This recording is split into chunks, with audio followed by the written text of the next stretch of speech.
internationale. Madame, Messieurs, bonsoir et bienvenue dans cette dernière édition du vendredi 20 mars 2026. À la une ce soir, diplomatie de haut rang, le chef de l'État, Félix-Antoine Tshisekedi Tshilombo, a reçu Juliana Lumumba en ligne de mire, la conquête du secrétariat général de l'OIF pour la République démocratique du Congo. Après le drame de Goma, les gouvernements et l'UNICEF renforcent leur bouclier de coopération. Révolution numérique à l'IGF, la patrouille financière passe au 2.0 pour une traçabilité totale de deniers et publics. Et enfin, l'excellence au féminin de mathématiques au rang de la police, la femme congolaise au cœur de grands défis de la nation, le développement de ces titres et bien d'autres dossiers dans un instant. Les rayonnements de la diplomatie congolaise au cœur de l'agenda présidentiel, le chef de l'État, Félix-Antoine Tshisekedi Tshilombo, a accordé ce vendredi 20 mars à la Cité de l'Union africaine une audience stratégique à Juliana Lumumba, candidate officielle de la République démocratique du Congo au poste de secrétaire général de l'Organisation internationale de la francophonie. Elle est venue présenter aux premiers citoyens la feuille de route de sa campagne pour convaincre le 56 pays votants de l'OIF et porter haut la voix du plus grand pays francophone au monde. On fait le point avec Guilain Kabalundi. Bienvenue Kabamba. Après avoir été présentée ce jeudi aux diplomates francophones de Kinshasa, la candidate de la République démocratique du Congo au poste de secrétaire général de l'Organisation internationale de la francophonie, Juliana Amato Lumumba, a été reçue ce vendredi 20 mars 2026 à la Cité de l'Union africaine par le président de la République Félix-Antoine Tshisekedi Tshilombo. Accompagnée du ministre délégué en charge de la francophonie et de la diaspora, la candidate congolaise à l'OIF a présenté au chef de l'État sa feuille de route sur la campagne qu'elle entend mener auprès des 56 États votants. Nous étions avec le ministre délégué pour parler de la feuille de route, de parler de nos atouts par rapport à tous les pays que nous devrions visiter. Nous avons 56 pays votants et donc nous allons nous déployer prioritairement dans ces pays et pour voir par rapport à l'Amérique, l'Afrique, l'Europe et l'Asie, les pays vers lesquels nous allons faire notre déploiement avec évidemment le lobbying qui va être fait sous l'égide des affaires étrangères et de la présidence. Avec ses 9 projets pour une francophonie neuve, la fille de la figure historique de l'indépendance de la RDC compte beaucoup sur la jeunesse, grande richesse congolaise, pour porter haut la candidature congolaise. Il y a beaucoup de jeunes parce que c'est notre plus grande richesse. Prennent conscience et s'approprient ce message parce que c'est le message de la RDC et je suis sûr qu'avec l'aide de tout le monde, que nous, ensemble, nous allons faire une francophonie unie, une francophonie plus forte, une francophonie qui est là et je suis sûr que la RDC, avec ses jeunes, avec ses gens, avec son courage, avec sa détermination, nous y arriverons et nous vaincrons. L'élection est prévue lors du 20e sommet de la francophonie en novembre 2026 au Cambodge. Entre-temps, la République démocratique du Congo va mener stratégiquement son lobbying auprès des États membres de l'OIF. Le deuil et la solidarité au sommet de l'action humanitaire. Quelques jours après la disparition tragique de Karine, employée de l'UNICEF lâchement abattue à Goma, l'heure est au recueillement, mais aussi au renforcement des dispositifs protection. À Kinshasa, la ministre d'État en charge des Affaires sociales et actions humanitaires, Eve Bazaïba Massoudi, a reçu ce jour le directeur général de l'UNICEF. Au-delà du message de compassion, cette rencontre a scellé une volonté commune, celle de muscler la coopération humanitaire. Le détail de cet échange dans ce reportage. La ministre d'État, ministre des Affaires sociales, Action humanitaire et solidarité nationale, Eve Bazaïba Massoudi, action de priorité commune et des orientations stratégiques entre le gouvernement congolais et l'agence onusienne. Les deux parties ont notamment évoqué le plan de développement annuel des systèmes humanitaires en RDC dans un contexte marqué par de défis sécuritaires persistants. Cette rencontre intervient dans un moment particulier, quelques jours seulement après un drame survenu à l'est du pays. Le 11 mars dernier à Goma, une employée française de l'UNICEF, Karim Buissette, a perdu la vie lors d'une attaque visant un bâtiment hébergeant des travailleurs humanitaires. Et nous avons reçu ces mots de condoléances, nous avons reçu aussi sa solidarité que nous allons transmettre à toute notre équipe qui a vécu ces moments un peu difficiles. Comme vous le savez aussi, nous sommes dans le processus de développement de nos plans de travail annuels et on a pris le temps de l'écouter sur les priorités du gouvernement, de l'écouter sur les orientations et nos deux équipes techniques vont travailler davantage pour repréciser ce sur quoi nous allons mettre l'accent pendant cette année 2026 qui a commencé, évidemment, avec le soutien du gouvernement.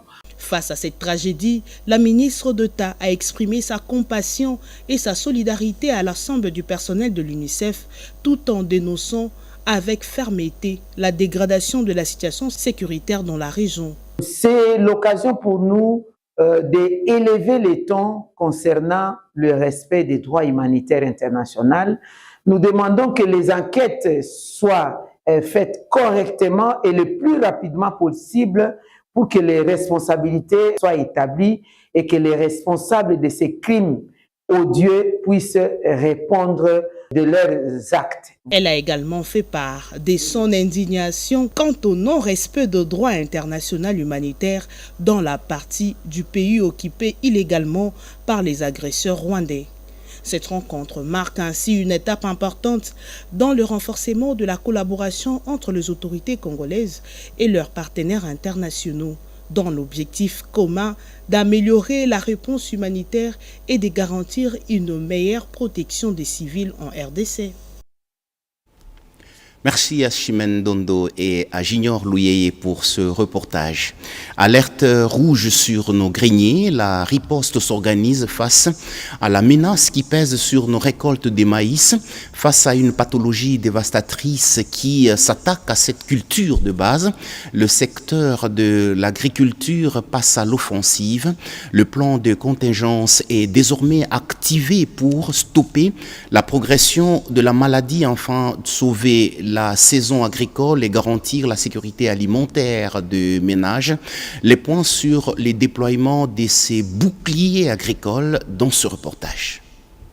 Depuis son apparition en 2016, la chenille légionnaire d'automne dévaste non seulement tous les céréales et d'autres plantes, mais principalement le maïs. Elle s'est propagée dans la quasi-totalité du territoire national, causant d'importantes pertes agricoles. Les experts des ministères sectoriels et du Programme national du développement agricole ont, pendant 5 jours, élaboré un plan de contingence contre ce risque agricole. Emmanuel Kassongo, expert en gestion de risque de l'unité nationale de coordination du PNDA, explique que les pertes agricoles dues aux dégâts de la chenille légionnaire d'automne, les pertes agricoles sont évaluées à plus ou moins 45%. Et donc, arriver à élaborer un plan de contingence contre la chenille légionnaire veut dire préparer la phase avant la phase d'urgence, c'est arriver à mettre en place toutes les mesures qu'il faut lorsque l'urgence est activée ou déclenchée, comment s'y prendre, mais aussi la troisième phase d'un plan de contingence, c'est la phase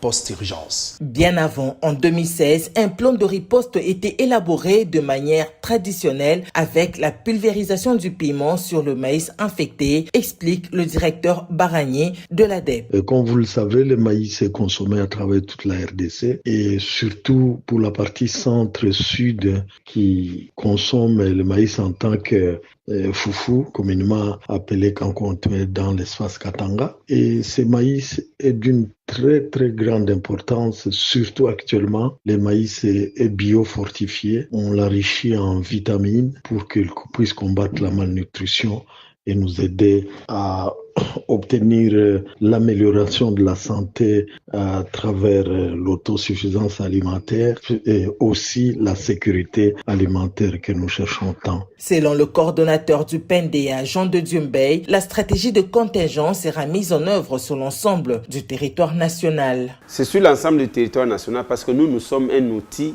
du gouvernement, du ministère de l'Agriculture. Donc le document que nous sortons à partir de l'atelier de Mbazangungu va être remis comme un résultat au ministre de l'Agriculture qui en fera bon usage. À noter que l'élaboration et la validation de ce plan de contingence contre la chenille légionnaire d'automne a été conçue du 2 au 7 mars 2026 à Mbazangungu dans le Congo central grâce au PNDA et sera remis au ministère de l'Agriculture. Vers une gestion de l'électricité plus professionnelle et rigoureuse en République démocratique du Congo.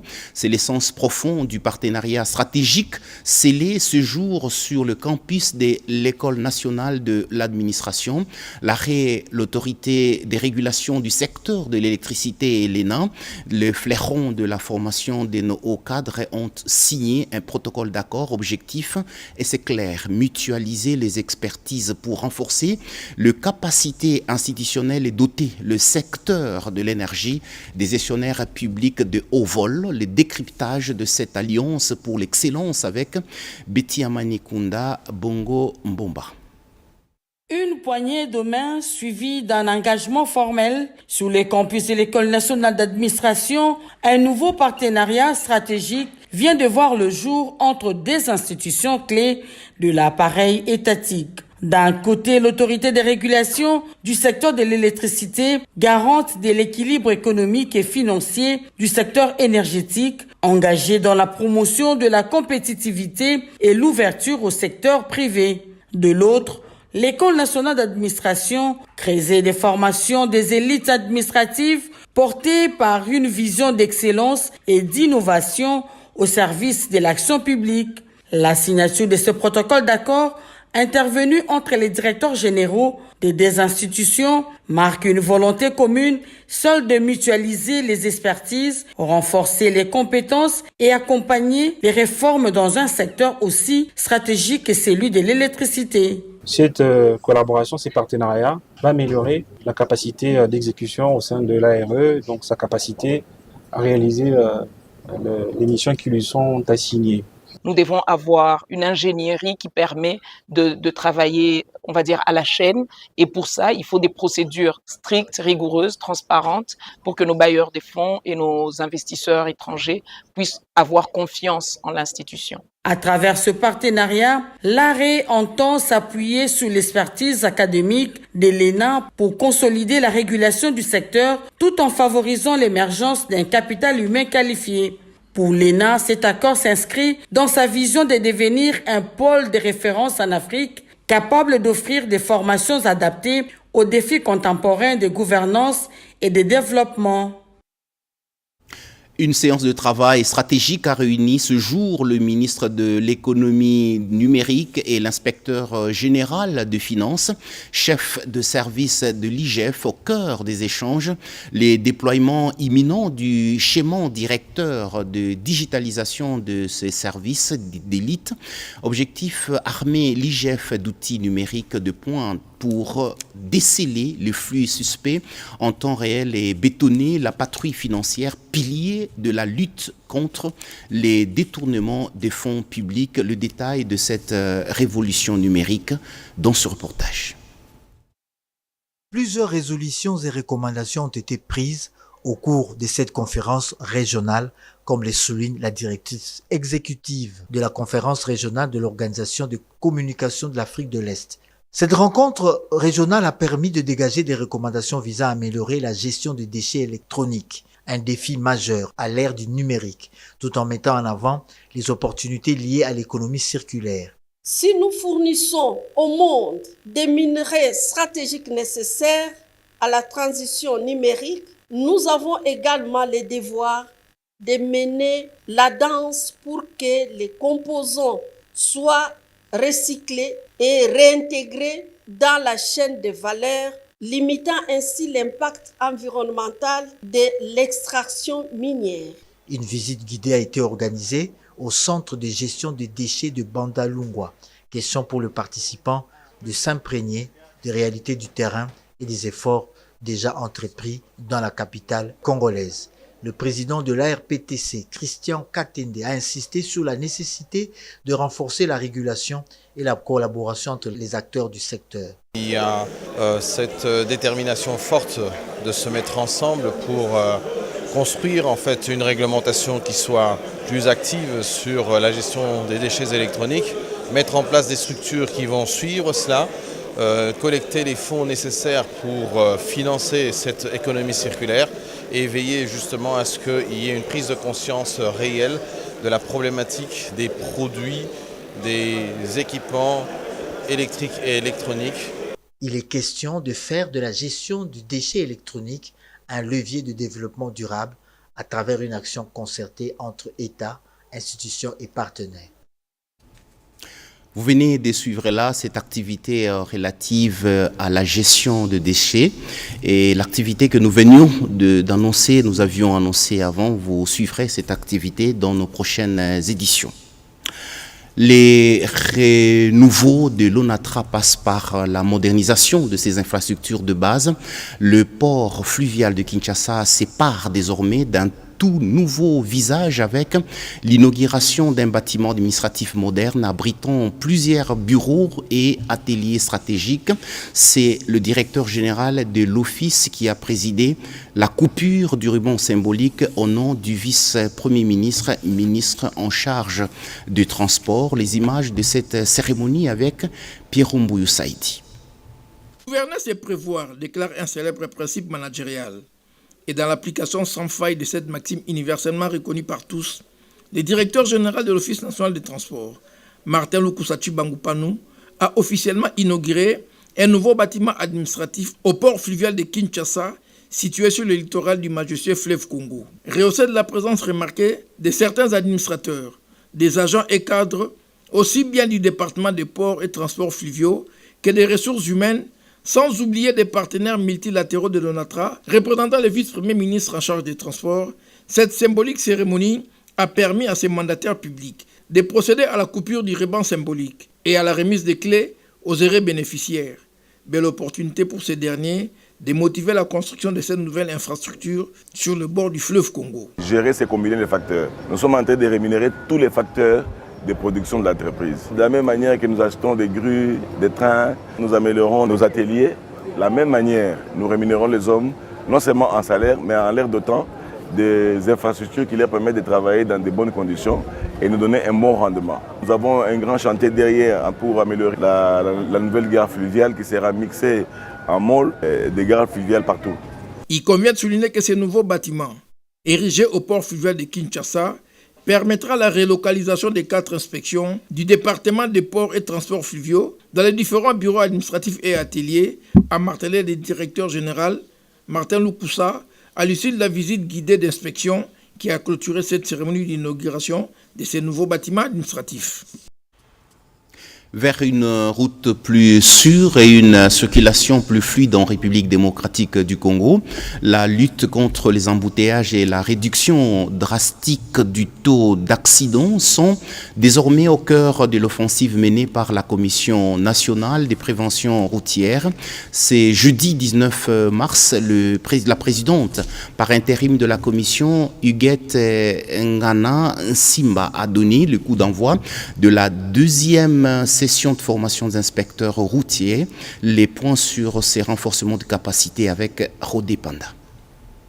L'amélioration de la circulation routière et la réduction sensible du taux d'accident de la route, mais aussi la lutte contre les embouteillages, est une préoccupation majeure pour la Commission nationale de prévention routière CNPR. La présidente à l'intérim de la CNPR, Huguette Ngana Nsimba, a procédé le jeudi 19 mars 2026 au lancement de la deuxième session de formation des inspecteurs routiers aux fins de leur habilitation en qualité d'officier de police judiciaire. Pour Huguette Ngana, les futurs officiers de police judiciaire en matière de prévention et sécurité routière seront d'un grand apport dans la promotion du respect du code de la route et la fluidité du trafic. Cette initiative intervient dans un contexte de crise de mobilité urbaine dans les grandes agglomérations l'agglomération de la République démocratique du Congo en général, et particulièrement dans la ville-province de Kinshasa, où la nécessité de renforcer la présence des agents qualifiés sur la chaussée en vue de réguler la circulation. Dans son exposé magistral, Maître Eric Birindwa Nyamazi, directeur juridique de la CNPR, a révélé que cette formation sera axée sur plusieurs matières, notamment sur la technique d'enquête, technique d'interrogation, criminologie et bien d'autres cours à caractère juridique. Un total de 500 inspecteurs routiers pour Kinshasa devront prêter serment à la fin de cette session. Un appel au sursaut générationnel depuis le Congo en marge des obsèques solennelles du chef du groupement Mbao. Une voix s'est levée pour dessiner l'avenir de la province. Maître Pierre Ntembele Mayeta a lancé un plaidoyer vibrant pour le renouvellement de l'élite politique locale. Le récit de cet hommage transformé en tribune d'espoir, en images et commentaires. Mambaou, le président national et autorité morale du parti politique Congo Debout pour le développement, Maître Pierre Ntembele Mayeta, a lancé un appel fort en faveur du renouvellement de la classe politique dans la province du Kwango. Prenant la parole devant la population venue nombreuse, à rendre un dernier hommage au défunt chef coutumier, Maître Pierre Ntembele Mayeta a invité le président de la République, Félix Antoine Tshisekedi Tshilombo, à œuvrer pour une nouvelle dynamique politique dans cette province. Selon lui, le Congo regorge des compétences et de jeunes leaders capables d'apporter un souffle nouveau à la gestion politique et au développement de la région.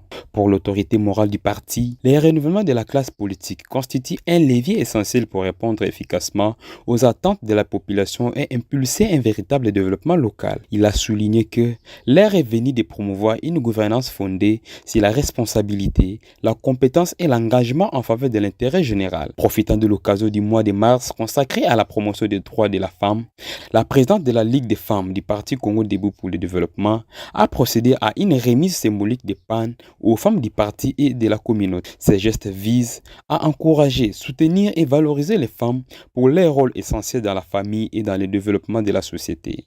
Conformément à la vision du président national et autorité morale du parti, Pierre Ntembele Mayeta, qui place la promotion de la femme au cœur de ses actions.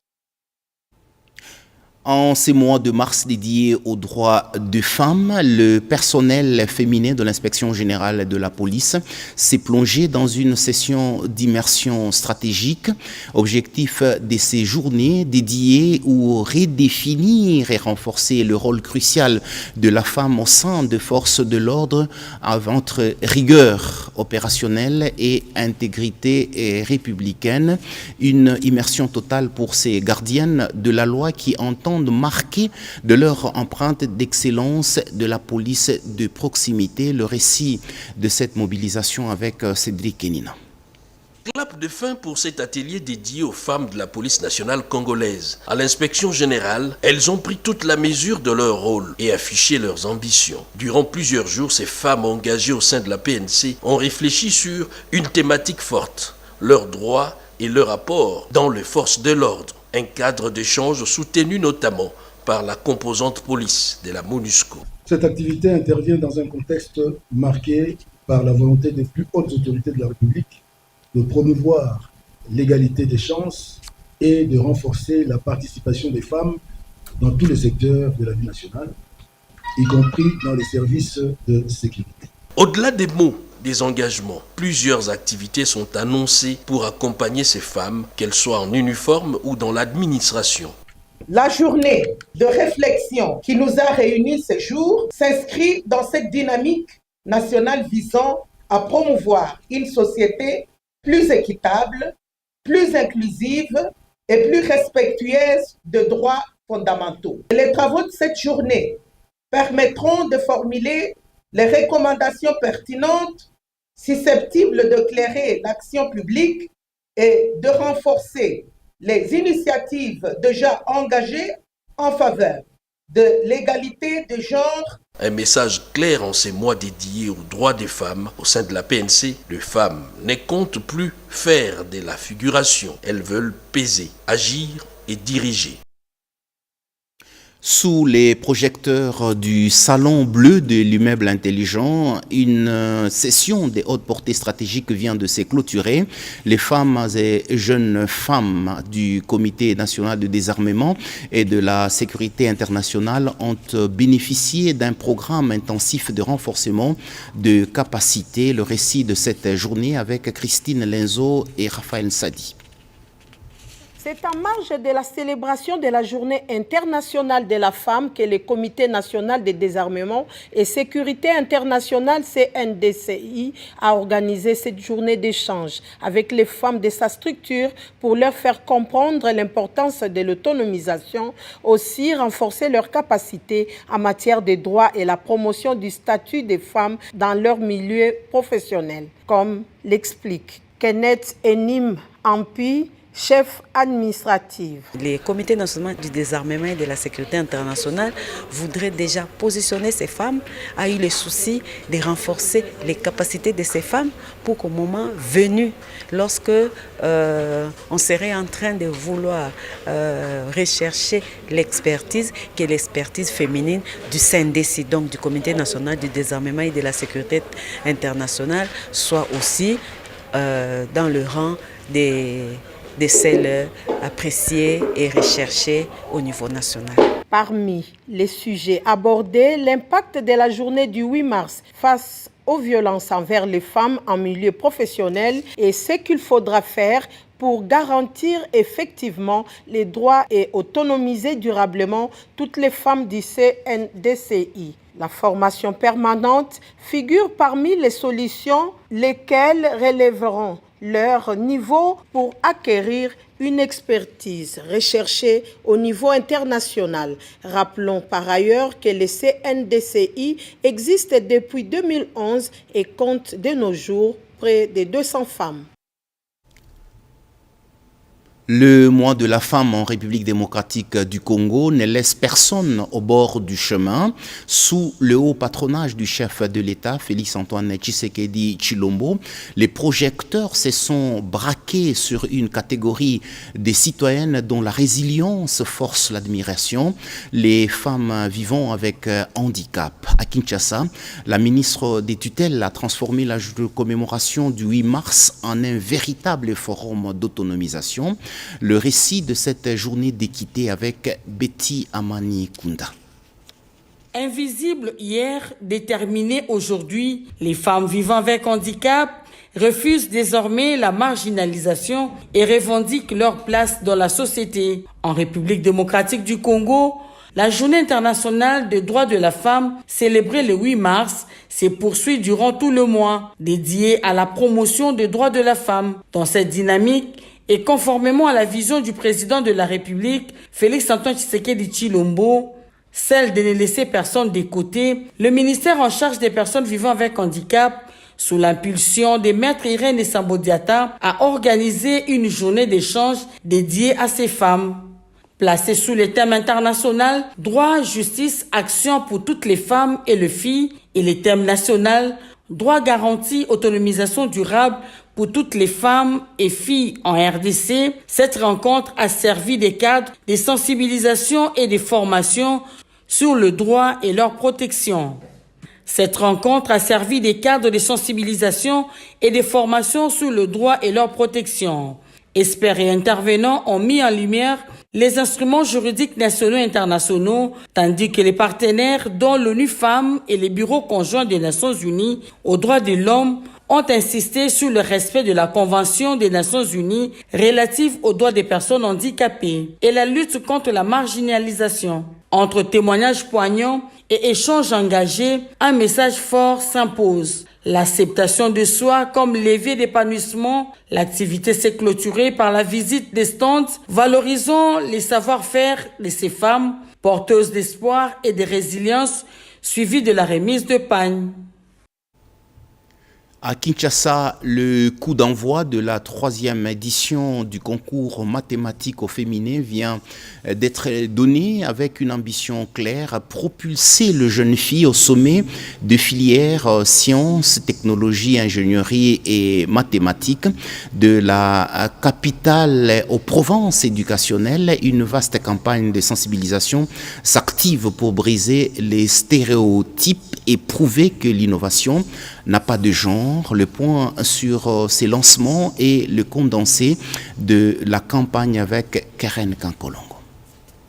La 3e édition du concours mathématique au féminin est désormais lancée. Une initiative portée par l'ISADEL qui s'inscrit dans une dynamique de promotion de l'éducation scientifique de la jeune fille. Aujourd'hui, nous avons réuni les 80 participantes de la province de Kinshasa-Funa pour leur briefer sur ce que sera le concours de mathématiques au féminin et comment faire en sorte qu'elles puissent être parmi celles qui seront retenues. La seule condition est la bonne préparation. Et demandons à toutes les filles de Kinshasa-Funa de se préparer car elles seront les 80 parmi les 400 autres candidates. Dans le cadre de cette campagne, des équipes ont parcouru plusieurs provinces éducationnelles de Kinshasa pour sensibiliser, informer et surtout inspirer. De Lukunga à Tchangu en passant par Funa, Moamba et Plateau, le message est resté le même. Les mathématiques ne sont pas seulement réservées aux garçons. Je suis très heureuse et contente de voir que de jour en jour, de plus en plus, les valeurs de la femme sont mises en avant. Face aux élèves, les encadreurs ont insisté sur l'importance des filières STEM, sciences, technologies, ingénierie et mathématiques comme levier d'émanciper et d'avenir pour les jeunes filles. À travers échanges, témoignages et séances de motivation, ces dernières ont été appelées à croire en leur potentiel et à s'engager sans complexe dans les disciplines scientifiques. Mes impressions, elles sont bonnes. Je remercie sincèrement la LISADEL parce qu'elle pense à l'émancipation de la jeune fille.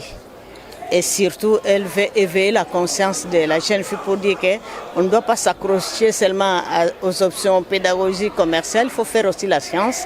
Parce qu'elle a donné même des exemples de filles qui ont fait la science et qui ont présenté, par exemple, madame qui a fait le robot.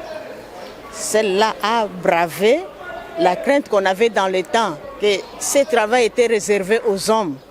Et maintenant, c'est une femme qui a fait ces robots-là. Cette 3e édition se veut également plus compétitive. Le concours se déroulera en 3 phases éliminatoires. 400 candidates sont attendues à la première étape, 250 accéderont à la 2e avant la sélection de 150 meilleurs pour la phase finale. Au-delà de la compétition, Mathématiques au féminin se positionne comme un véritable cadre d'encadrement et de révélation des talents féminins pour réduire les inégalités de genre dans les sciences et ouvrir les voies à une nouvelle génération de femmes leaders dans le métier scientifique. Une mission d'information parlementaire vient de s'achever dans la partie nord de la province du Nord Kivu, qui députés nationaux, provinciaux experts du secteur de l'électricité ont passé au crible les infrastructures hydroélectriques desservant les villes de Beni et Butembo tout en inspectant le chantier de nouvelles centrales en construction. Regardez dans ce reportage. La mission d'information qui a duré près d'une semaine a conduit cette équipe d'honorables députés nationaux, professions, élus des villes de Beni, Lubero et Rutshuru et leurs experts aux centrales hydroélectriques des sociétés d'énergie du Nord Kivu et NK, Virunga Energy, Congo Full Power et RED. La délégation a restitué des informations recueillies sur le terrain auprès de l'autorité provinciale afin de prendre des décisions idoines à sa compétence dans ce secteur de l'électricité pour répondre aux besoins de la population. La mission qui a été motivée par une des questions les plus récurrentes qui était posée à l'honorable président de l'Assemblée nationale lors de sa dernière visite. Il a fallu que nous puissions nous rendre sur le terrain pour examiner la capacité de production de chaque acteur. C'est autour de ces questions-là que nous sommes venus échanger avec l'autorité provinciale par rapport aux 4 grands producteurs que nous avons déjà dans la partie grand nord de la province du Nord Kivu. Nos constats ont été que la province a déjà suffisamment de l'énergie qui n'est même pas encore consommée jusque-là. Tout ce qui reste, c'est de mettre de l'harmonie dans la distribution. Nous avons trouvé qu'au total, autour de 30 mégas sont disponibles, mais jusque-là, il n'y a que 6 mégas déjà consommés. Donc, il y a de l'énergie. Tout ce qui reste, attendons qu'il y ait harmonie entre les intervenants. Le message que nous lançons, alors qu'on n'a que l'unique population comme bénéficiaire, c'est de collaborer entre les intervenants pour que la population soit desservie dans la paix et l'harmonie, mais aussi le respect de la loi. Notons que les sociétés Virunga Énergie, Énergie du Nord Kivu et NK ont déjà signé un contrat de partenariat d'interconnexion de leurs sociétés grâce à la médiation du gouverneur de province, le général-major Somo Kakule Évariste, afin de répondre aux besoins ressentis par la population des villes de Beni et de Butembo, leurs environs, ainsi que les territoires de Beni et de Lubero. Quand le géant du parquet s'incline devant l'histoire, en séjour à Kinshasa, une délégation de légende de la NBA, conduite par l'ambassadeur sportif Didier Mbenga, a fait une escale remarquée au Musée national de la République démocratique du Congo. Entre émotion et enthousiasme, ces anciennes gloires du basketball mondial ont plongé au cœur du riche patrimoine congolais, découvrant les racines d'une culture millénaire. Les images fortes de cette rencontre entre les sports et l'histoire avec Patricia Ongo. Les stars de la NBA, ces prestigieux championnats de basketball américains, sont à Kinshasa. Ils sont allés découvrir les musées nationaux. Je ne peux pas parler de votre pays si les autres ne connaissent pas vraiment l'histoire.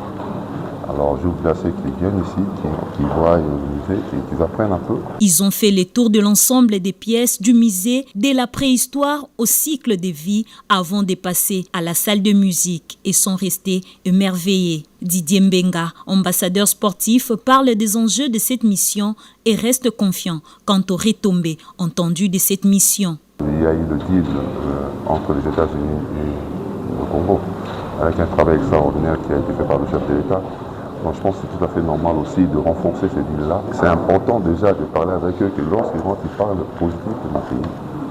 Et c'est ma manière de contribuer aussi en tant qu'ambassadeur du sport. Et éventuellement voir comment aussi relancer le sport, le basket en particulier au Congo, à travers des camps, à travers des cliniques pour, je ne dirais pas rééduquer, mais à réadapter les coachs et les préparateurs physiques par rapport aux jeux. Parce que le basket évolue aussi. Donc, à travers de tournois interscolaires, donc tout ça, on est en train de voir, on travaille sur ça. Après, c'était Félix Antoine Tshisekedi Tshilombo et les autorités sportives. Objectif, explorer les pistes concrètes pour la professionnalisation du basketball et les renforcements du secteur en République démocratique du Congo. Dans une déclaration politique solennelle, la base républicaine vient de fixer ses lignes rouges. Pour ces regroupements, la convocation du dialogue national relève de la compétence exclusive du chef de l'État, quelle que soit la figure du médiateur. Mais le message est clair, le dialogue national ne doit pas servir de prime à l'impunité pour les auteurs de pires atrocités commises dans le pays. Le décryptage de cette position tranchée avec Edi Chala. L'idée faisant son chemin, il est important que le peuple sache de quoi il s'agit exactement lorsque l'on parle du dialogue. La classe politique ne devrait pas privatiser le débat car la République appartient à chaque citoyen. Que tous ceux qui évoquent le dialogue mettent sur la place publique leur cahier de charges pour éviter au pays les erreurs du passé. Pour la base républicaine, ce forum doit se faire dans le respect des institutions légalement établies et seul le chef de l'État devrait le convoquer. Dialogue que la base républicaine veut inclusif et respectueux de la Constitution, convoqué par le président de la République, afin, avec ou sans médiation internationale. Ce dialogue devra répondre aux questions urgentes suivantes. Le mécanisme de mise en œuvre des différentes propositions. Le consensus sur l'organisation des élections et la conduite des institutions pendant l'implémentation des propositions de solutions, notamment par la désignation des nouveaux animateurs de la CENI et de la Cour constitutionnelle. La mise en place de mécanismes de réparation des dommages et atrocités commis pendant les hostilités. Une approche républicaine qui ne fait mal qu'aux ennemis de la République. C'est ici que s'achève ces tours d'horizon d'actualité dans ce vendredi, pour ce vendredi, voulais-je dire, 20 mars 2026, édition réalisée par Junior Louyeye, Derrick Silimou, Liévin Yoba et Ruben Kumbu, de la diplomatie de haut rang à la cité de l'Union africaine jusqu'au défi de la souveraineté alimentaire. La République démocratique du Congo reste en marche, une édition marquée par la résilience de nos institutions et l'affirmation du leadership féminin dans tous les secteurs régaliens. Merci de votre fidélité renouvelée au programme de la radio-télévision nationale congolaise. L'information continue sur nos antennes. Demain, 7h, retrouvez Eric Kabamba. Madame, messieurs, à très bientôt.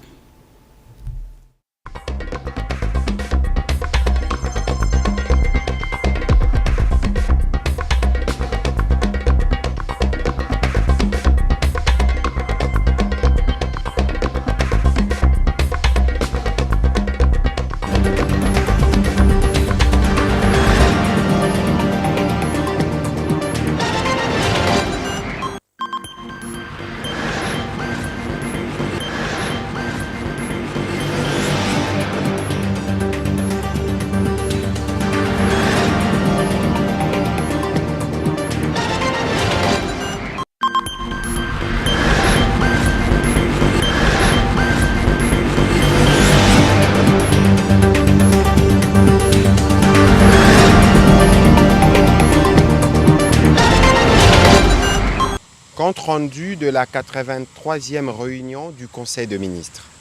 Le président de la République, chef de l'État, Félix Antoine Tshisekedi Tshilombo, a présidé ce vendredi 20 mars 2026 à la Cité de l'Union africaine, la 83e réunion du Conseil de ministres. 4 points étaient inscrits à l'ordre du jour, à savoir 1. Communication du président de la République, chef de l'État. 2. Point d'information. 3. Approbation d'un relevé des décisions du Conseil de ministres. 4. Enfin, examen et adoption de textes. La communication du président de la République a porté sur 3 points principaux, à savoir 1. De la prise en charge systématique des diplomates et des missions diplomatiques de la République démocratique du Congo. Le président de la République tient à la mise en place d'un mécanisme fiable, pérenne et transparent, garantissant une prise en charge systématique et régulière de l'ensemble des dépenses liées à la prise en charge des diplomates et au fonctionnement de nos missions diplomatiques. Rappelant le rôle stratégique qu'il joue dans la défense des intérêts de la République, la promotion de son image, les développements de la coopération internationale, ainsi que la mobilisation des investissements et des partenariats au bénéfice du pays, il a précisé qu'il constitue l'un des principaux instruments de projection de l'État à l'international, assurant au quotidien la représentation de la nation, la protection de nos compatriotes à l'étranger et la mise en œuvre de la politique étrangère définie par le gouvernement. À cet effet, il a instruit le vice-premier ministre, ministre du Budget, le vice-premier ministre, ministre de la fonction publique, la ministre d'État, ministre des Affaires étrangères, le ministre des Finances, ainsi que le ministre des Infrastructures et Travaux publics, d'accélérer le processus déjà engagé de l'évaluation exhaustive du coût global de fonctionnement de l'ensemble des missions diplomatiques et du personnel à l'étranger, incluant les rémunérations, les loyers, les frais de fonctionnement, ainsi que les engagements vis-à-vis des fournisseurs. Ils devront, sur cette base, proposer un mécanisme structuré et sécurisé de prise en charge reposant notamment sur l'implication, voire une syndication des banques commerciales afin de permettre le paiement direct et régulier des rémunérations du personnel diplomatique et administratif, des loyers de chancellerie et des résidences, des frais de fonctionnement ainsi que le fournisseur et prestataire. Ces mécanismes devront garantir la prévisibilité des paiements, la traçabilité des flux financiers ainsi que la conformité aux règles de gestion des finances publiques et faire l'objet d'une mise en œuvre diligente à laquelle il attache un prix particulier afin de restaurer pleinement la dignité de nos représentations à l'étranger et de renforcer l'image de la République démocratique du Congo sur la scène internationale. Le deuxième point de la communication du président de la République a porté sur la situation préoccupante de Congo Airways. À ces sujets, le président de la République a été saisi du rapport de la mission d'enquête mixte composée de l'Inspection générale des finances, du Conseil supérieur du portefeuille et de l'autorité de l'aviation civile qui a été diligentée auprès de Congo Airways en décembre 2025, aux fins d'examiner les faits dénoncés par le collectif de ses agents et d'évaluer la régularité, la conformité ainsi que la performance de sa gestion administrative, financière et opérationnelle. Il en ressort que malgré les efforts engagés dans le cadre du plan d'urgence de relance de cette entreprise dont il avait instruit les financements lors de la 111e réunion du Conseil de ministres du 15 septembre 2023 et qui demeure confronté à des graves dysfonctionnements compromettant toute relance efficace et durable. Cette détérioration de la situation fait peser sur l'État actionnaire des risques juridiques, financiers et réputationnels élevés. Elle est d'autant plus préoccupante qu'en l'absence d'une planification rigoureuse et d'un renforcement substantiel de la gouvernance, elle pourrait compromettre le processus de renouvellement de la flotte aérienne récemment acquise par la Caisse nationale de sécurité sociale, au sujet de laquelle toute la lumière devra être faite sur les modalités d'acquisition des financements et des capitalisations au sein de Congo Airways. Il est également attendu que l'État congolais s'acquitte de ses obligations financières envers cette entreprise en procédant au paiement des droits dus afin de lui permettre de mobiliser les ressources nécessaires à sa relance. Tirant les conséquences de ces conclusions, le président de la République a engagé le vice-premier ministre, ministre de Transport et Voies de Communication, le ministre des Finances ainsi que la ministre du Portefeuille, sous la supervision de la Première ministre avec le concours des autres ministères et organismes publics concernés, à produire un plan de relance actualisé, réaliste et rigoureusement encadré sur le plan financier, assorti des mécanismes clairs de contrôle interne, de conformité réglementaire, d'audit approfondi de la gestion des ressources humaines et de reporting institutionnel régulier à l'État actionnaire. Ces instruments devront constituer les socles d'une restructuration profonde et cohérente de la gouvernance managériale de cette entreprise en vue de restaurer la discipline de gestion, de renforcer la redevabilité des dirigeants, d'améliorer la transparence dans la prise des décisions et d'aligner les pratiques internes sur les standards de bonne gouvernance.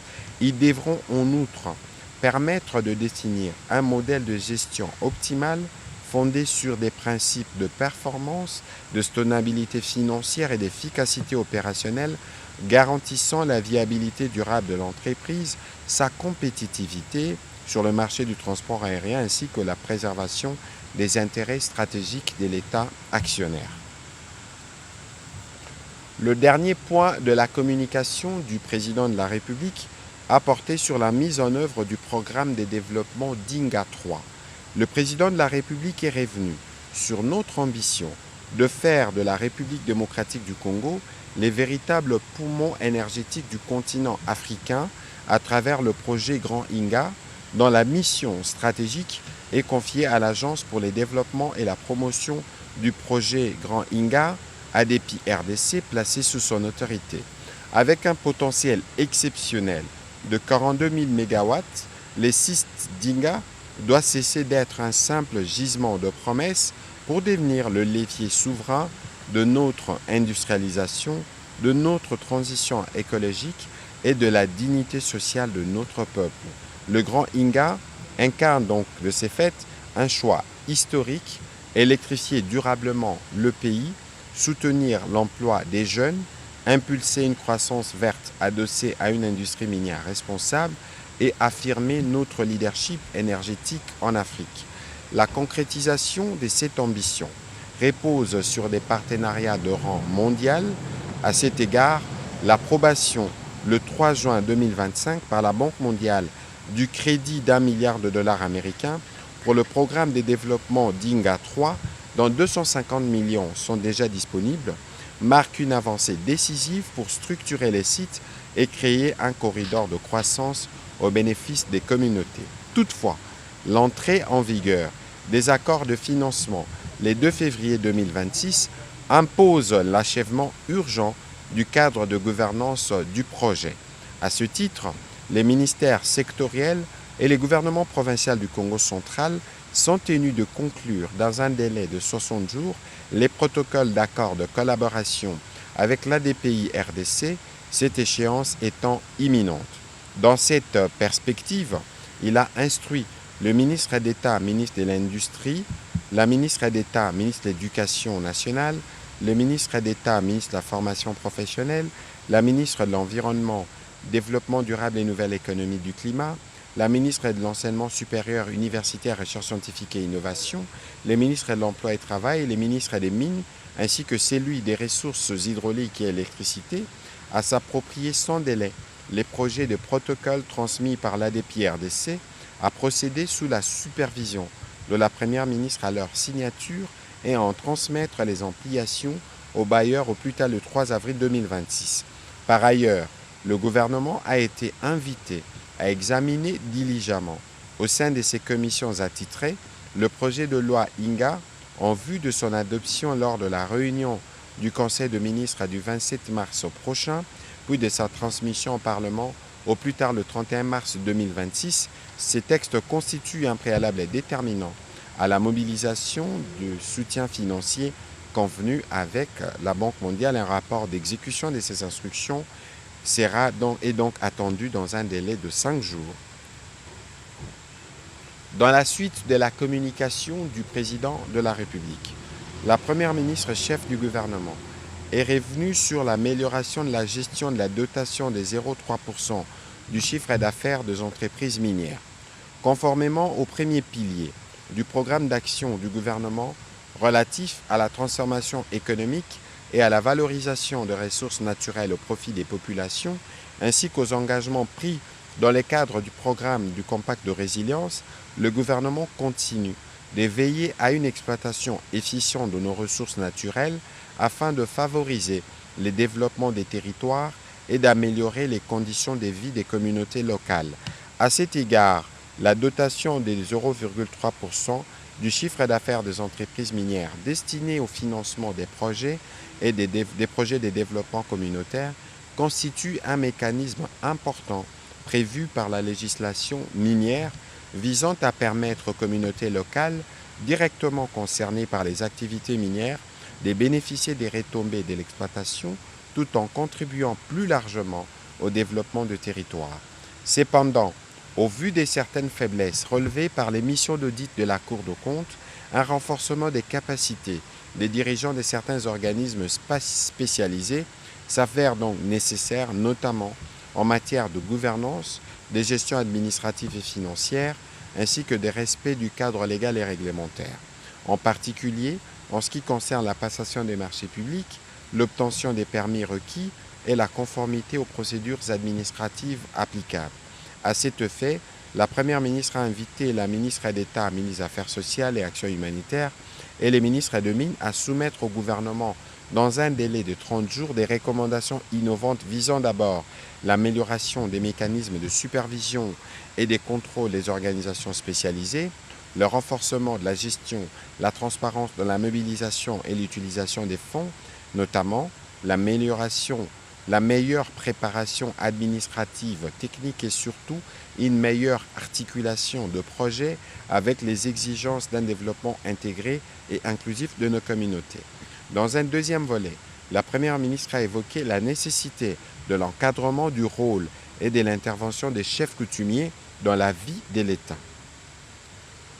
Consécutivement aux résolutions du Forum national des affaires coutumières tenu à Kinshasa du 2 au 5 mars dernier, sous le thème « Le renforcement de l'autorité coutumière, gage de la stabilité, du développement, de la sécurité et de la cohésion de communautés en RDC » et en rappel de l'instruction du président de la République, formulée lors de la 23e réunion ordinaire du Conseil de ministres du 22 novembre 2024, elle a réaffirmé que la vision du gouvernement est le foyer d'impulsion du développement à la base. En effet, a souligné la Première ministre, c'est dans nos villages, nos groupements, nos secteurs et nos chefferies que vivent plus de 70% de la population congolaise, encadrée au premier degré par le pouvoir coutumier.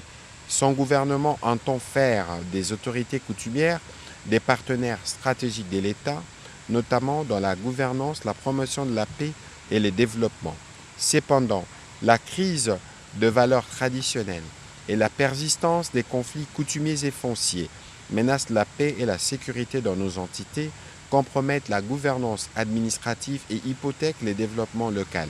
Les conflits entre les différentes communautés génèrent des soulèvements compliquant la vie locale et la collaboration avec l'État. Il devient donc impératif de se mobiliser pour identifier et mettre en œuvre des solutions adaptées afin de permettre aux chefs coutumiers de jouer pleinement leur rôle. Il s'agit notamment de renforcer leur participation aux côtés de l'autorité administrative pour une gestion efficace de la vie dans nos entités territoriales. Dans ce cadre, elle a engagé le vice-ministre de l'Intérieur en charge de questions coutumières sous les supervisions du vice-premier ministre, a proposé dans une démarche à la fois pragmatique, légale et urgente, 1. Les bases d'une réforme structurelle des affaires coutumières avec pour ambition de faire de l'autorité traditionnelle un acteur clé de la stabilité du développement RDC tout en protégeant les communautés locales des égos et des ambitions personnelles.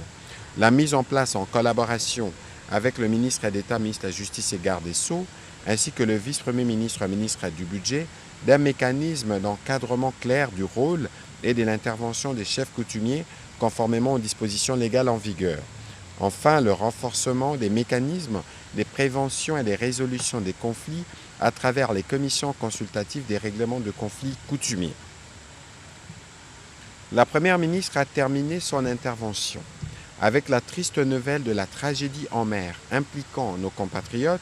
En effet, après avoir été saisie par le ministère des Affaires étrangères et de la coopération internationale chargée du monde arabe, de la diaspora, de la francophonie et de l'intégration africaine de l'Union du Comore, lui a informé de la survenance en date du 18 mars 2026 d'une tragédie en mer impliquant une embarcation transportant 46 immigrants illégaux, parmi lesquels se trouvent malheureusement 30 de nos compatriotes. Aux dernières nouvelles, les enquêtes se poursuivent sur place pour tirer au clair la situation des ressortissants congolais en vue de leur apporter une assistance nécessaire. Elle a rassuré que le gouvernement reste particulièrement attentif au développement de cette situation. Le vice-premier ministre, ministre de l'Intérieur, a été, à travers la Direction générale de migration, ainsi que le ministre délégué, près le ministre des Affaires étrangères en charge de la francophonie et de la diaspora congolaise, de sensibiliser nos compatriotes quant au risque à s'engager dans l'aventure d'un voyage clandestin en Occident. Au deuxième chapitre du Conseil de ministres de ce jour, relatif aux points d'information, État et administration du territoire, le vice-premier ministre, ministre de l'Intérieur, a présenté au Conseil les rapports sur l'État et l'administration du territoire national. Au cours de la semaine qui s'achève, l'état d'esprit de la population a été marqué principalement par l'attente des retombées de la tripartite tenue à Washington entre la République démocratique du Congo, le Rwanda et les États-Unis sur la situation de la guerre dans la partie est du pays, les préparatifs des assises de la 13e conférence des gouverneurs de province prévue du 24 au 28 mars 2026 à Bandundu-Ville, ainsi que la stupéfaction mêlée d'indignation au sein de l'opinion suite à l'interception par le groupe des luttes contre la criminalité de la police nationale des cas avérés des simulations des kidnappings dans la ville-province de Kinshasa. Au plan politique, le Conseil a été informé de tensions perceptibles dans les provinces à l'approche de la rentrée parlementaire de mars. À cet effet, le ministre de l'Intérieur ne cesse d'exhorter les institutions provinciales à la stricte application de l'instruction présidentielle relative à leur stabilité, surtout en cette période de guerre. Par ailleurs, dans la province de la Mongala, la Cour constitutionnelle a déclaré inconstitutionnelle la déchéance du vice-gouverneur et l'a réhabilité dans ses fonctions. Au chapitre du banditisme et de la criminalité, le vice-premier ministre ministre de l'Intérieur, a indiqué qu'en exécution des instructions du chef de l'État, lors de la dernière réunion du Conseil de ministres, il s'est tenu le samedi 14 mars 2026 au ministère de l'Intérieur une grande réunion de sécurité avec la participation des responsables des services civils, policiers et militaires afin de répondre drastiquement à la question de la recrudescence de la criminalité dans la ville de Kinshasa. Au cours de cette réunion ont été prises les décisions suivantes. 1. L'intensification des interpellations par le groupe de lutte contre la criminalité et stupéfiants du commissariat provincial de la police nationale de la ville-province de Kinshasa, des auteurs des simulations de kidnapping. La poursuite de l'opération Ndobo avec l'organisation de patrouilles mixtes PNC-FARDC à la fois diurnes et nocturnes afin d'éradiquer les phénomènes Kuluna. La convocation imminente d'une réunion interinstitutionnelle sur la problématique des braquages et des visites domiciliaires causées par les hommes en uniforme. La tenue imminente enfin d'une réunion inter-service avec la participation du ministère des Postes et Télécommunications, de l'RPTC, des opérateurs des télécoms, afin d'épiloguer sur les mesures de contrôle, notamment l'interdiction des ventes des cartes SIM préenregistrées et la réidentification des abonnés. Le vice-premier ministre, ministre de l'Intérieur, a terminé son rapport en informant le Conseil de la situation aux frontières ainsi que des quelques cas de sinistres et catastrophes enregistrés dans les Kasaï central, le Congo central et les Lualaba avec l'éboulement de la mine des Safi appartenant à Boss Mining. Toujours sur ce chapitre sécuritaire, le vice-premier ministre, ministre de la Défense nationale, a informé le membre du Conseil de la situation opérationnelle et sécuritaire. Celle-ci est marquée essentiellement dans les Nord Kivu par les renforcements de troupes ennemies en hommes et en matériel, en perspective de prochaines attaques, et dans le Sud Kivu par des actions offensives menées respectivement par les troupes de la coalition RDF M23 dans la plaine de la Ruzizi et celle de la coalition Twiraneho-Tabara M23 dans les hauts et moyens plateaux de Fizi. S'agissant des terroristes ADF-MTN, leur présence dans les territoires de Mombasa a été marquée par les récentes incursions dans 2 villages proches des Bandé-Gaïdo. Il a été complété par le ministre délégué chargé des anciens combattants qui, lui, est revenu sur la situation dans la périphérie de la ville, province de Kinshasa, avec les phénomènes Mobondo, où depuis le mois de décembre dernier, aucun mort n'a été enregistré. Il a poursuivi que les efforts du gouvernement produisent déjà des résultats sur ces terrains.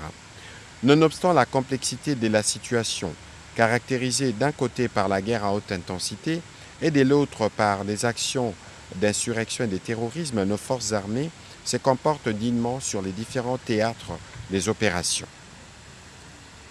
Au chapitre de la situation épidémiologique en République démocratique du Congo, les ministres de la Santé publique, Hygiène et Prévoyance sociale a présenté les tableaux épidémiologiques en République démocratique du Congo avec un accent particulier sur le choléra et les mpox. En ce qui concerne les choléra, la situation montre une baisse des cas suspects à la 10e semaine épidémiologique. Dans la ville-province de Kinshasa, 187 nouveaux cas suspects et un décès ont été rapportés durant cette semaine. La semaine précédente, la province du Sud Kivu est la province la plus touchée avec 225 nouveaux cas suspects. Aucun décès n'a été enregistré.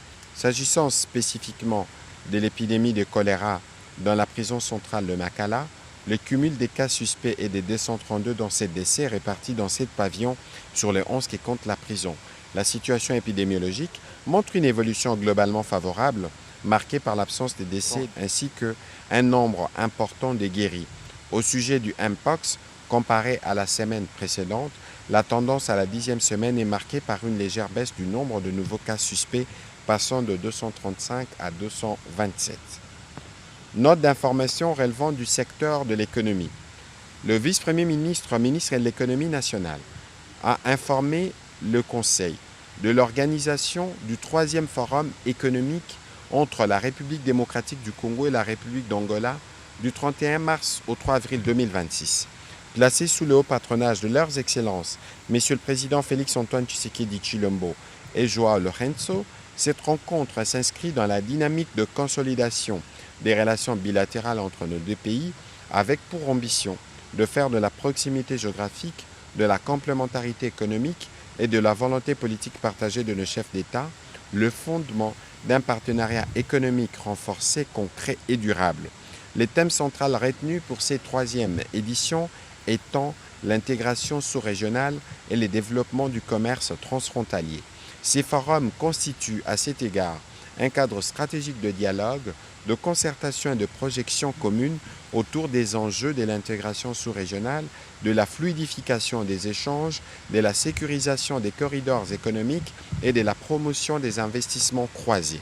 En termes d'objectifs stratégiques, l'ambition de cette 3e édition est de consolider les acquis des précédentes rencontres en orientant la coopération bilatérale vers des résultats concrets. Afin de garantir les succès diplomatiques, économiques et institutionnels de ce rendez-vous, les vice-premiers ministres et ministres de l'économie a préconisé une synergie interministérielle renforcée compte tenu de son caractère transversal et de ses implications dans plusieurs domaines, car il est question de garantir les intérêts stratégiques de notre pays et de renforcer le lien de coopération entre nos deux peuples. A informé le Conseil de la mise en service des modules 2 et 3 du complexe industriel de traitement d'eau de la régie des eaux Binza Ozone à Kinshasa, intervenu le mercredi 18 mars 2026. Dotée d'une capacité de production de 330 000 m3 jour, cette infrastructure permettra de desservir de l'eau potable à plus de 6 millions d'habitants dans plusieurs communes de Kinshasa, notamment Ngaliema, Kitambo Selembao, Mongafula Bandalungwa, Kasavubu Ngiringiri Bumbu Makala Kalamu Masina, Njili et Kimbanseke.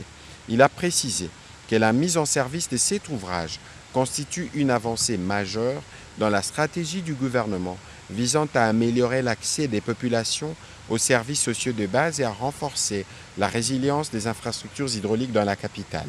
La Régie des eaux a été encouragée, avec l'appui du gouvernement et des partenaires techniques et financiers, à poursuivre les investissements nécessaires pour renforcer durablement les capacités de production et de distribution d'eau potable dans la ville de Kinshasa. Aussi, les ministres de Ressources hydrauliques et électricité a préconisé le renforcement de la coordination entre les institutions concernées afin d'assurer l'exploitation optimale de ces nouvelles infrastructures et d'améliorer la qualité du service public de l'eau ainsi que la restauration de la cohérence économique dans la gouvernance de la Régie des OSA en appurant les paiements des factures de l'État. Dernière note soumise à l'examen du Conseil de ministres de ce jour, note d'information relevant du secteur de l'entrepreneuriat. Pour sa part, le ministre de l'Entrepreneuriat et Développement des PME a informé le Conseil du lancement officiel de la cérémonie de remise des kits professionnels aux femmes lauréates du projet d'autonomisation des femmes entrepreneurs et des mises à niveau des PME Transforme en RDC. Ces mécanismes d'appui aux femmes entrepreneurs suggèrent un parcours structuré et sécurisé en 8 étapes ayant commencé par un appel à candidature en passant notamment par certaines formations obligatoires pour finir par un coaching personnalisé de 6 mois.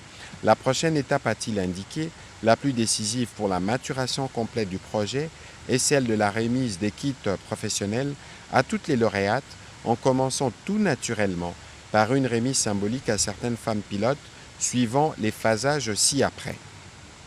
Kinshasa, 216 de 6275 femmes leaders lauréates obtiendront symboliquement leur kit le 31 mars 2026, jour de clôture du mois de la femme et consacré à la masculinité positive. Kananga, 174 de 4317 femmes lauréates recevront symboliquement des kits professionnels le 1er avril 2026. Mbujimaï, 189 de 4591 femmes lauréates seront servies le 8 avril 2026. Outre les 3 villes ci-dessus, la cérémonie similaire avait déjà eu lieu à Matadi ainsi qu'à Bunia. Pour le gouvernement, il est question de mettre en lumière la première cohorte des lauréates, de montrer l'impact réel du projet sur l'autonomisation économique des femmes, de mobiliser les acteurs autour de la phase opérationnelle des distributions massives des équipements, d'affirmer le leadership du président de la République dans la promotion de l'entrepreneuriat féminin, d'annoncer à la grande masse féminine au jour de la clôture du mois dédié à la célébration de leurs droits les lancements officiels prévus le 30 juin prochain du programme présidentiel pour l'emploi et l'entrepreneuriat de jeunes, ainsi que des concours des plans d'affaires simplifiés CONAPAS, lesquels concernent et intéressent hautement les femmes entrepreneurs. Au troisième chapitre du Conseil de ministres de ce jour, relatif à l'approbation d'un relevé des décisions, les membres du Conseil ont approuvé le relevé des décisions prises lors de la 82e réunion ordinaire du Conseil de ministres du vendredi 13 mars 2026. Au dernier chapitre du Conseil de ministres de ce jour, relatif à l'examen et à l'adoption de 5 textes. 1. Projet de loi de ratification. Le ministre de la Justice et garde des Sceaux a soumis au Conseil pour examen et adoption les textes ci-après. Projet de loi portant autorisation de la prorogation de l'état de siège dans les provinces de l'Ituri et du Nord Kivu pour une période de 15 jours prenant cours le 2 avril 2026. Projet de loi de ratification de l'ordonnance loi numéro 26/003 du 31 janvier 2026 modifiant et complétant la loi numéro 023/2002 du 18 novembre 2002 portant code judiciaire militaire en République démocratique du Congo. Projet de loi de ratification de l'ordonnance loi numéro 26/007 du 14 mars 2026 portant création, organisation, fonctionnement et compétences du tribunal pénal économique et financier. Projet de loi de ratification de l'ordonnance loi numéro 26/008 du 14 mars 2026 portant adaptation des dispositions relatives à l'imposition des revenus contenus dans les législations spécifiques. Projet de loi de ratification de l'ordonnance loi numéro 26/006 portant autorisation de la prorogation de l'état de siège sur une partie du territoire de la République démocratique du Congo proclamée par l'ordonnance numéro 21/015 du 3 mai 2021 pour une période de 15 jours prenant cours le 18 mars 2026. Après débat et délibération, tous ces textes ont été adoptés. Commencé à 15h juste, la réunion du Conseil de ministres a pris fin à 16h30. Je vous remercie.